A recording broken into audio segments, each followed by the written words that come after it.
UW Health clinical dietitian Michelle Harnish is back with this month's health segment, and we're talking Heart Month for February. Yes, it is. Yes, it's definitely a time to focus on our most important muscle, and we want to try to avoid any issues with cholesterol, heart disease that affects like stroke, heart attack, things like that. And while that can be pretty scary, there are a lot of things that we can do food-wise to kind of take charge and make some changes. So you have 3 tips for us. We've got a graphic to show folks as well because, you know, it's complex, but it's also kind of simple at the same time. Right.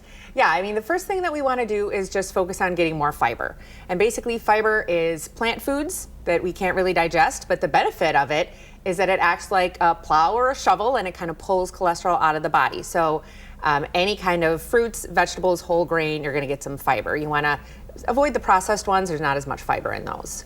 All right. And then the other one is obviously fats. Yeah, you want to choose your fats wisely. So we talk about unhealthy fat a lot, and that's unsaturated fat. And the heart really likes unsaturated fat. So you get those from either plants or fish. So olives, avocados, nuts and seeds. When it comes to fish, it's like the salmon, tuna, mackerel, and trout.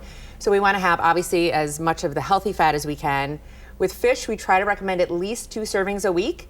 But again, if you can make little changes, you know, an extra vegetable here, an extra serving of fish there, you know, you can definitely impact your heart health. And then finally, our last tip, we got about 30 seconds. Yeah, the last one's a little bit trickier, sodium. Now, we don't use the salt shaker as much anymore because the food comes to us pretty heavily salted. So the way to combat that is to really focus on less processed foods, use your own spices to season it up to replace that salty flavor we're so used to. All right, yeah, staying heart healthy. Yeah. We want to do it. All right, well, thank you, Michelle. We appreciate it. Thank you. Let's go.